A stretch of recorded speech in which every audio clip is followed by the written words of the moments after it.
धारवाड़ा side से कौशल सल MLP school से और भी जो साथ में आए वो साथ आगे आ जाएं। चिरंजीव, उसके बाद चिल्ड स्कूल हो चाहे मीरपुर काकोड़िया, उत्तम सर, दिनेश सर, ये आ जाएं और दीपक साहब आ जाएं। दीपक सर आप आगे आ जाओ। अच्छा आ जाओ मैं कर देता हूं।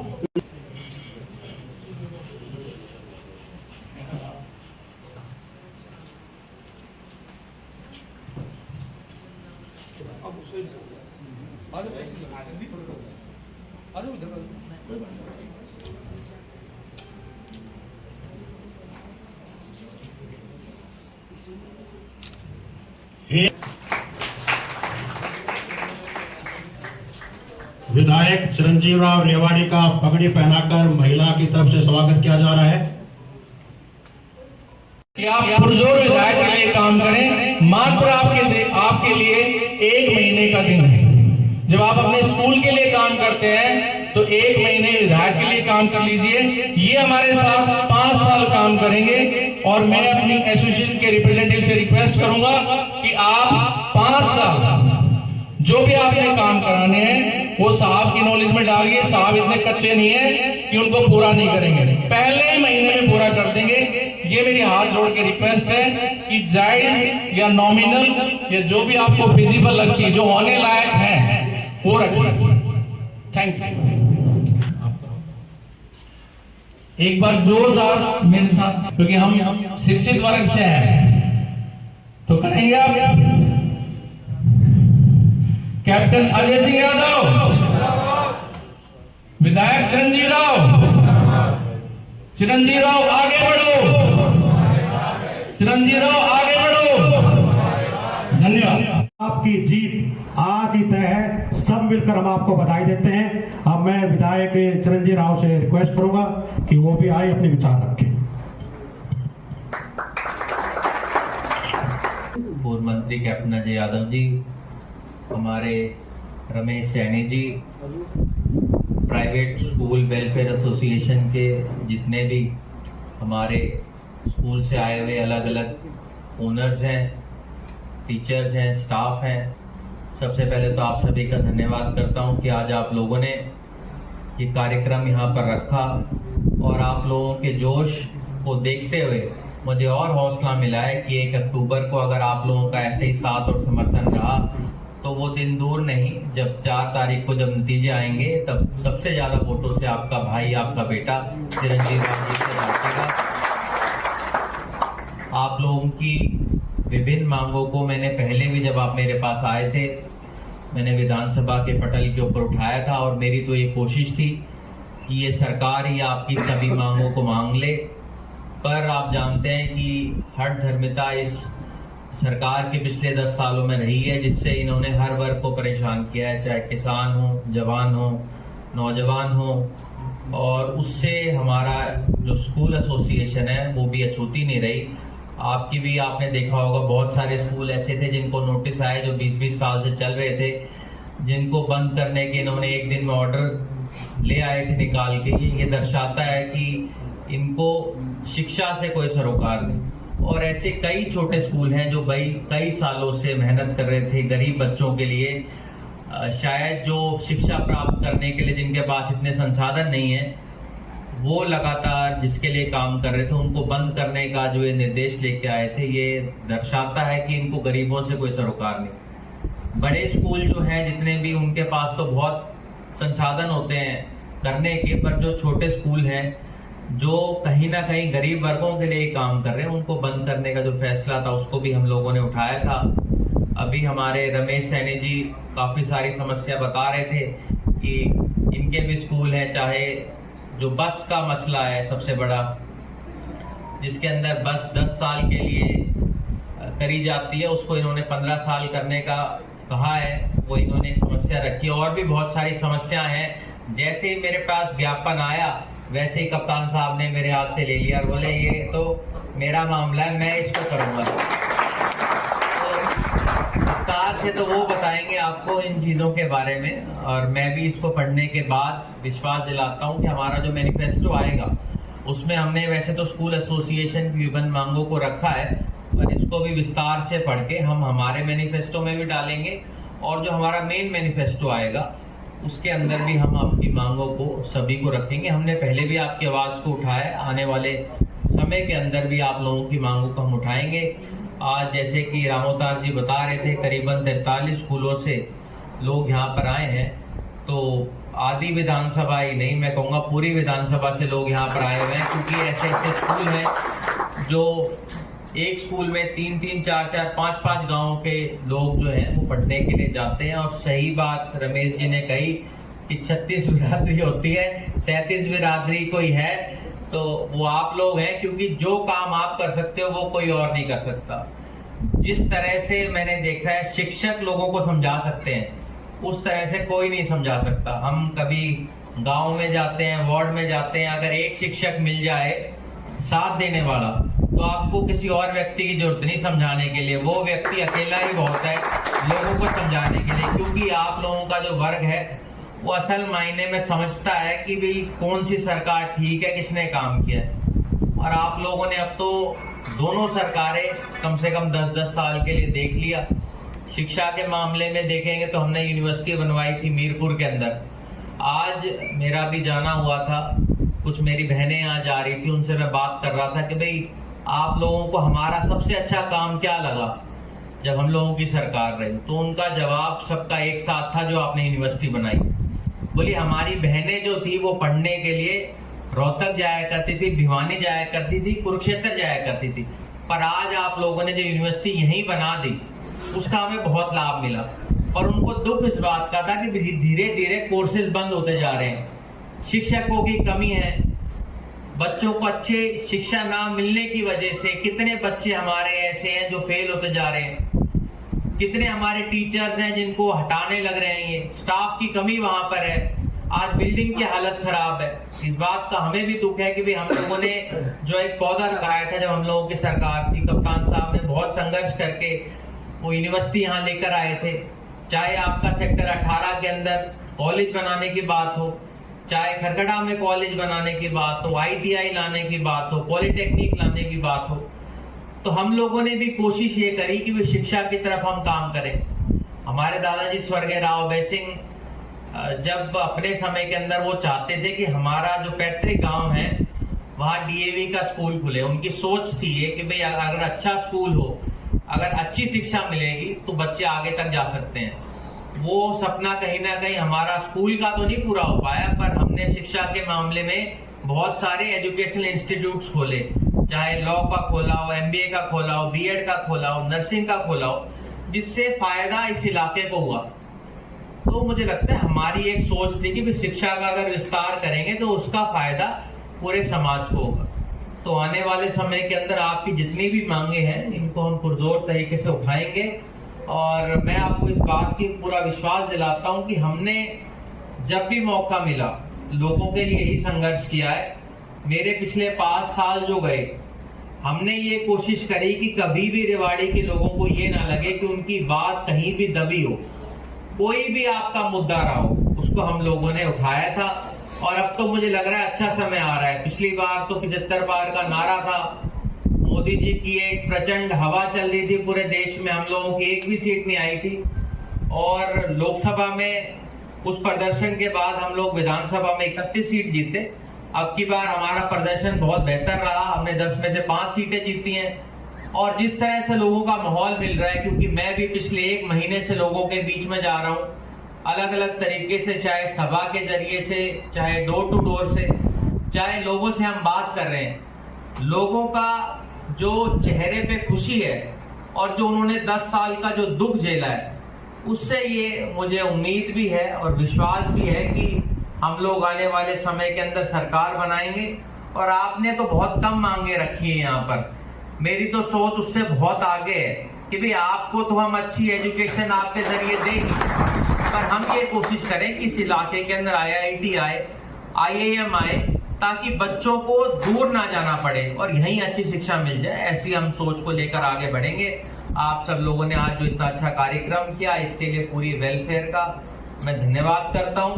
और क्योंकि कप्तान साहब ने पूरा पढ़ लिया है, जितनी देर में बोल रहा था, ये विस्तार से बताएंगे आपको। देखो, इनके जरिए मुझे जिताकर आपको 2 लोग मिलेंगे।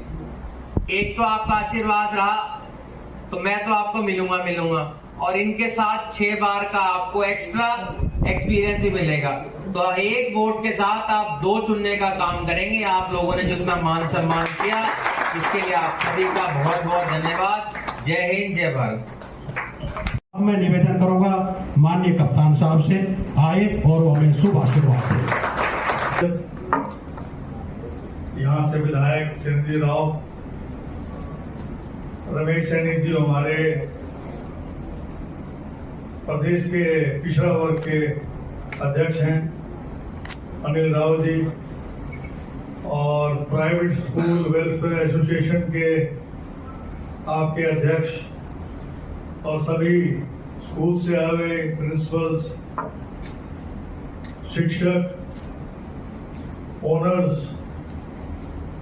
आप सबका मैं दिल की गहराई से धन्यवाद करता हूं कि आप लोगों ने आज हमें बुलाकर और चिरंजीव राव को समर्थन देने का एक फैसला लिया। इसके लिए आप सभी का आभार प्रकट करता हूं, आपका धन्यवाद करता हूं। मैं तो आप लोगों से केवल इतना कहना चाहता हूं कि जो प्राइवेट स्कूल्स हैं, उनका आज के समय में जो योगदान है शिक्षा के क्षेत्र में, 50% जो बच्चे हैं, 50 से हो सकता है 60% बच्चे आपके प्राइवेट स्कूल में पढ़ रहे हैं। उसका कारण ये है कि जो सुविधाएं आप प्रदान कर रहे हैं स्कूल्स के अंदर, चाहे वो डेस्क वगैरह हो, चाहे वो आपका लेबोरेटरीज वगैरह हो, अन्य जो कंप्यूटर सिस्टम हो, जो बहुत सारी सहूलियतें हमारे गवर्नमेंट स्कूल्स में प्राप्त नहीं है, और जिसकी वजह से हमारे यहाँ प्राइमरी स्कूल तो ज्यादातर बंद ही हो गए हैं। 1ली से 5वीं तक तो कई स्कूलों में तो ताले लगे हैं, जो हमारे गवर्नमेंट स्कूल है। केवल जो 5वीं से 8वीं तक हैं और 9 से 12वीं तक हैं, उसमें बच्चे जो हैं आज भी जो हैं, जो गरीब बच्चे हैं, जो अफोर्ड नहीं कर सकते हैं, वो पढ़ रहे हैं। देखिए, हमने अपने समय में जब हमारा राज था तो हमने 10 साल में रहा, 2005 से 2014 तक, और 91 से 96 तक मैं 3 दफा मंत्री रहा। और शिक्षा के क्षेत्र में मैंने कोशिश करी कि मैक्सिमम से मैक्सिमम स्कूलों को अपग्रेड करें। उसमें हर 2 किलोमीटर के अंदर रेवाड़ी हल्के में 10+2 स्कूल है।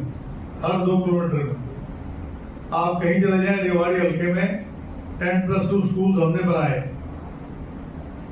आपके यहाँ सैनिक स्कूल की स्थापना करवाई। सोनिया गांधी जी जब राजीव गांधी जी की प्रतिमा यहाँ पर अनावरण करने आई थी, तो उस दिन उन्होंने सैनिक स्कूल घोषणा में, वहां पर हमारा स्कूल चल रहा है, लेकिन वहां पर भी जो है पूर्ण सुविधाएं अब तक नहीं मिली हैं। उसके अलावा अगर सबसे बड़ा कदम है वो है इंदिरा गांधी यूनिवर्सिटी का। हमारे बच्चे रोहतक पढ़ने जाते थे, आज हमारे जो हैं एमफिल हो, एमएससी हो, पीएचडी हो, एलएलबी हो, बी फार्मेसी हो, डी फार्मेसी हो, तमाम किस्म के नए कोर्सेज जो हैं इंदिरा गांधी यूनिवर्सिटी में हमने यहाँ पर यूनिवर्सिटी स्थापित करी, और ये मील का पत्थर साबित हुआ। इसमें मुझे बहुत कुछ खोना पड़ा, यहाँ तक कि मेरा फाइनेंस मिनिस्ट्री भी मैंने खोनी पड़ी, लेकिन मैंने अपना संघर्ष नहीं छोड़ा, क्योंकि मेरी जो मूल्य, जो मेरी जो जिम्मेवारी है, वो जनता है यहाँ की, जिनने मुझे चुन के भेजा है। और किसी भी हालत में जब आपकी बात आती है तो कुर्सी मिलने को मायने नहीं रखती है। मैंने कुर्सी को ठोकर मारना मंजूर किया, लेकिन इस मामले में मैंने पूरा ध्यान दिया। पॉलिटेक्निक कॉलेज जो है रिसाना में भी और धामलावास में 2 पॉलिटेक्निक कॉलेज हमने खोले, 2 ITI मैंने, एक सारवास में और खरगड़ा में हमने खोली।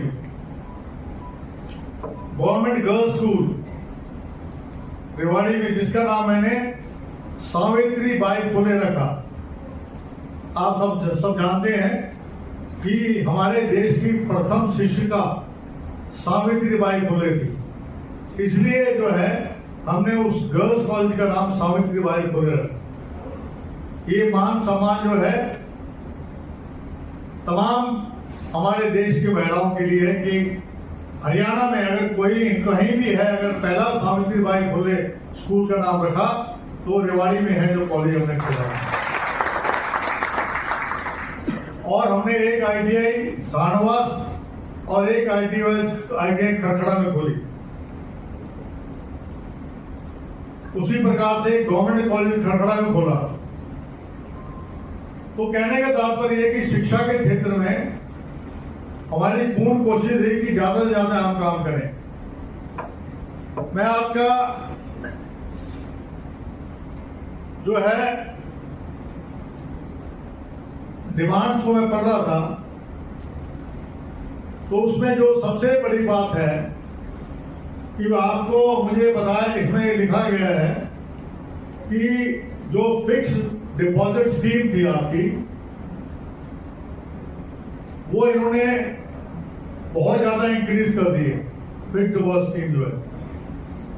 और पैसेंजर टैक्स भी जो है उससे हमारे सरकार के टाइम एग्जाम कर रखा था, लेकिन आज जो है पैसेंजर टैक्स पे 100% जो है, जो हमारे समय माफ थी, उनको इन्होंने दोबारा लागू कर दिया। डीजल आधारित जो बसेज हैं, इसमें जो है मुझे बड़ा ताज्जुब होता है, 2 गाड़ियां तो मेरे आंगन में खड़ी हैं। एक गाड़ी मेरी माता जी की थी जो मात्र 45,000 चली है, उसको 15 साल हो गए, उसके टायर भी ठीक है, इंजन भी ठीक है, लेकिन शर्त ऐसी लगा दी कि आप 15 साल के बाद नहीं चला सकते। गाड़ी हमें मेरे आंगन में आज तक खड़ी है। एक सेंट्रो गाड़ी खड़ी है। इसी प्रकार से बसेज जो है, क्योंकि हमारे पास भी इंस्टीट्यूशन है, MBA का हमारे पास कोर्स हम चला रहे हैं, हम जो है लॉ कॉलेज चला रहे हैं, हम लोग जो है नर्सिंग स्कूल चला रहे हैं, जिसमें BSc, MSc, ANM, GNM, BEd college, JBT, MEd, उसमें हमें हर 10 साल के बाद बस बदलनी पड़ती है।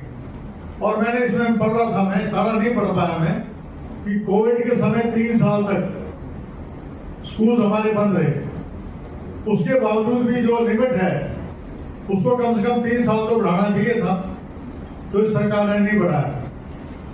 एक आप लोगों ने और लिखा हुआ है कि जो मान्यता प्राप्त होती है उसमें यह था कि 10 साल के बाद रिन्यू करेंगे, ये लिखा हुआ था, अब उसको कर दिया रिन्यूअल। तो ये सरासर जो है जाती है प्राइवेट स्कूल्स के साथ। जब एक बार आपने मान्यता दे दी है तो आप रिन्यूअल कीजिए, आप जो है रिव्यू कीजिए उसको। लेकिन रिन्यूअल का मतलब क्या है? इसका मतलब ये है कि आप इंस्पेक्टरी डालना चाहते हैं, आप जो है प्रेशर डालना चाहते हैं प्रिंसिपल्स के ऊपर। दूसरा एक्सीडेंट सारे बहुत सारे केसेस हो रहे हैं, उसमें जो है ड्राइवर और जो मालिक है उसके ऊपर केस बन जाता है।